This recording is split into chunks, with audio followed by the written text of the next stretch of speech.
Assalamualaikum anak-anak, ketemu lagi di kelas kimia Bu Laila. Hari ini kita akan belajar tentang sifat koligatif larutan, yaitu penurunan tekanan uap, kenaikan titik didih, penurunan titik beku, dan tekanan osmosis. Ya, jangan lupa ya, sambil menyaksikan video, kalian juga buka bukunya biar lebih paham materinya. Oke, selamat menyaksikan. Oke, kali ini Bu Laila akan membahas kembali soal yang kemarin yang banyak kalian protesi juga, karena saya kemarin bilang kayaknya saya ada yang salah, cuman saya belum menemukan kesalahan saya di mana, yaitu di soal nomor 2 halaman 28 tentang H2SO4. Jadi langsung aja ya, sebanyak 500 ml larutan, berarti adalah volume larutan 500 ml, dia mengandung 2,45% massa. Jadi persen massa H2SO4 adalah 2,45%. Oke, jika diketahui massa jenis larutan, berarti Pro-nya adalah 1,2 gram per mililiter, maka molalitasnya berapa? Oke, seperti cara kemarin kita mulai dari menghitung dulu dari persen massa ya.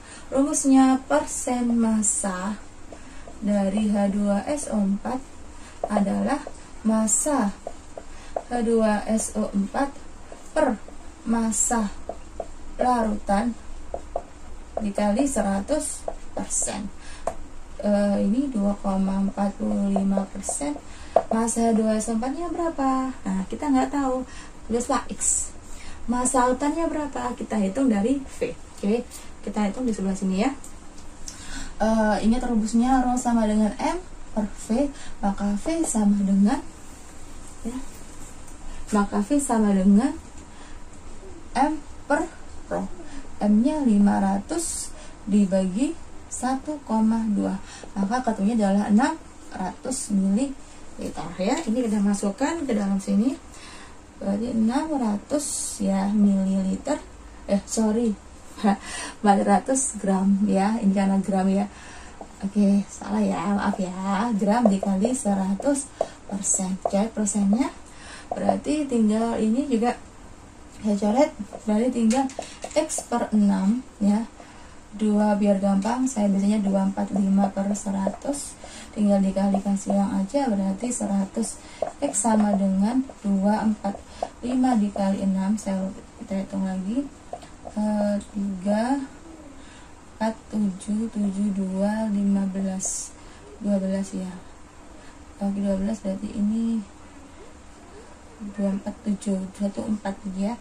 Coba 1470. Sehingga X sama dengan 70 dibagi 100 ketemu 114,7 gram. Oke, lalu untuk mencari molalitas ya. Molalitas berarti menggunakan rumusan M sama dengan massa H2SO4 per ya mR dikali 1000 per E. Massanya adalah 14,7. MR-nya ya, MR-nya H2SO4 berapa? Masih ingat? Baru saya hitung lagi. Aduh, oke lah, kita hitung lagi. H2SO4 hanya 2, S-nya 32, 1, O-nya 4 jadi 64, sehingga jawabannya ada 98 ya, dikalikan 1000 per P. P-nya di berapa? Karena dia dalam massa dari pelarut bukan larutan, maka kita harus kurangi ya, seperti yang kalian kemarin temukan kesalahan saya, sehingga P-nya adalah berapa? Tadi P-nya kan ketemu 600 ya, 600 gram dikurangi massa dari H2SO4 nya yaitu 14,7,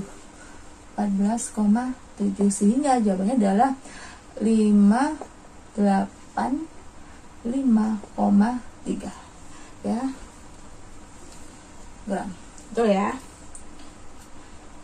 585,3. Sehingga jika dihitung ya, hitung kemarin hasil yang kalian hitung ketemunya adalah sekitar 0,257 ya, 0,257 sehingga bisa dibagikan menjadi 0,26, sehingga jawabannya ada yang C.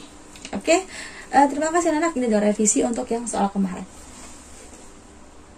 Oke anak-anak, pada hari ini kita akan belajar tentang sifat koligatif larutan ya. Seperti yang kita tahu bahwa larutan itu kan ada yang namanya zat terlarut dan pelarut ya. Artinya bahwa sifat dari larutan itu erat hubungannya dengan zat terlarut ya. Sehingga sifatnya itu pasti berhubungan sama ini. Nah, sifat fisik larutan yang dipengaruhi oleh zat terlarut inilah yang disebut dengan sifat koligatif larutan. Nah, ini kita bahas. Nah, jadi ya, sifat koligatif larutan itu ada 4 jenisnya. Yang pertama adalah penurunan tekanan uap. Yang kedua adalah kenaikan titik didih. Sedangkan yang ketiga adalah penurunan titik beku. Dan yang terakhir adalah tekanan osmotik ya, tekanan osmotik ya. Jadi ini adalah 4 sifat koligatif larutan yang akan kita pelajari pada hari ini.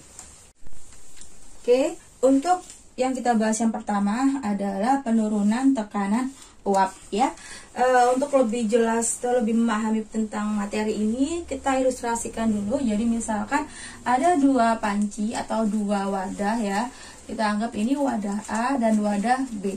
Mereka adalah wadah yang tertutup ya. Ini anggap tutupnya ya, tutupnya pancinya. Gambar saya agak jelek ya, anggap ini tutup ya. Lalu di sini diisi juga dengan larutan ya. Untuk yang A isinya adalah 200 ml air saja ya. Sedangkan untuk wadah yang B isinya adalah 200 ml air plus 2 mol gula. Nah, setelah itu kedua panci ini tuh kita panaskan ya. Kita panaskan. Lalu apa yang terjadi? Jelas kalau ada larutan dipanaskan, maka dia akan berubah bentuk menjadi uap. Akan timbul uap ya, akan muncul uap-uap air. Nah, apakah jumlah uap dari kedua wadah ini sama? Jelas beda kan? Nah, uap kira-kira banyakan mana uapnya? Banyakan ya? Yang mana? Yang ada yang hanya air saja ataukah yang ada gulanya? Maka secara logika ya kita bisa langsung membayangkan atau langsung menjawab bahwa yang ada gulanya ini yang uapnya paling sedikit. Nah, uap karena ini tertutup oleh panci, maka uap tadi adalah menekan panci. Kira-kira ya, panci mana yang tekanannya pada tutup itu yang paling kuat? Nah, tadi sejelas bahwa jumlah uap air yang paling banyak adalah yang A daripada yang B, sehingga tekanannya pun lebih besar tekanan pada wadah A. Nah, inilah yang menjadi dasar dari penurunan tekanan uap. Dari sini kita bisa menuliskan rumusannya adalah delta P adalah P0. P0 itu ini ya, jadi ini kita anggap hanya air saja, maka kita anggap dia sebagai pelarut murni P0. Sedangkan ini kita tulis, kita anggap sebagai P ya, tekanan uap dari larutan. Jadi ini P0 adalah tekanan ya uap pelarut murni ya. Satuannya adalah mm Hg milimeter Hg, sedangkan P adalah tekanannya kurang, tekanan uap dari larutan. Satunya juga sama mm Hg. Nah, jadi rumusnya adalah yang pertama, delta P itu sama dengan P0 dikurangi P. Jadi selisihnya, karena di sini yang ini adalah murni, yang ini ada tambahan dari gulanya sebagai zat terlarut, seperti yang sifat yang awal tadi. Nah, sini juga kita bisa menuliskan lagi bahwa delta P Ya, delta P itu sama dengan, karena delta P itu muncul akibat adanya mol gula di sini, maka kita bisa menghitung delta P-nya itu dari fraksi mol zat terlarut ya dikalikan P0 ya. Sedangkan P sendiri ini ya, kita bisa menuliskannya adalah fraksi molnya pelarut dikalikan P0 ya. Ini adalah rumus-rumus yang kita dapatkan atau yang ada di dalam penurunan tekanan uap ya. Delta P sama dengan P0 min P. Delta P itu XT, fraksi mol terlarut dikalikan P0, dan P adalah fraksi mol pelarut dikalikan P0. Oke, yang kedua yang kita bahas adalah kenaikan titik didih larutan atau delta TB ya. Sama seperti tadi, kita akan misalkan dengan dua bejana dulu ya. Yang A adalah bejana yang diisi 200 ml air, jadi hanya air saja. Yang kedua kita tambahkan dengan zat lain. Kita ambil contoh kayak tadi aja ya, 200 ml air plus 2 mol gula ya. Ada ini air saja, ini ada gulanya kan. Pernah kan merebus air gula? Nah, lalu ketika direbus jelas mendidih. Nah, pada saat mereka tepat mendidih, apakah mereka memiliki suhu yang sama? Nah, untuk yang air, apakah dia mendidih pada suhu berapa derajat Celcius? Sedangkan gula, air dan gula apakah sama derajatnya? Agar ini ada air dan gula, maka adanya zat terlarut yaitu gula di sini yang menyebabkan partikel-partikel atau molekul-molekul air itu susah untuk dilepas, sehingga dia susah untuk berubah dari fase cair ke fase gas. Karena dia susah untuk terlepas, maka titik didih dari yang P itu jauh atau lebih besar daripada yang air, karena dia tidak ada zat terlarut. Dari sini kita bisa membuat rumusan ya. Kita bisa menuliskan rumusannya. Titik larutan adalah yang ini ya. Titik larutan adalah ini, atau kita bisa rumuskan TB dikurangi TB0. Ini adalah TB-nya, ini adalah TB0. Ini rumusan ini itu sebanding ya dengan rumusan delta TB sama dengan molalitas M ya, molalitas bukan molaritas, dikalikan KB. KB itu adalah konstantanya ya, jadi sudah diketahui, jadi kan nggak usah bingung-bingung mencari. Biar nggak lupa, M adalah molalitas, sedangkan KB adalah konstanta titik didih ya. Jadi untuk penurunan titik didih larut, menaikkan titik didih larutan, rumusnya adalah delta TB sama dengan TB min TB0, atau ya delta TB sama dengan molalitas dikali KB. Untuk yang ketiga yaitu penurunan titik beku larutan atau simbolnya delta TF ya, freeze ya, jangan keliru B ya. Ada dua, kita distorsikan sama kayak tadi, ada A sama B. A adalah isinya hanya air saja ya, 100 ml air, sedangkan yang B 100 ml air ya ditambah gula ya. Lalu di sini keduanya kita bekukan ya pada suhu minus ya. Diketahui bahwa titik beku dari air itu kan adalah 0 derajat ya. Lalu apakah titik beku 0 derajat. Lalu apakah titik beku dari B ini juga 0 atau mungkin lebih tinggi atau lebih rendah? Nah, masih ingat?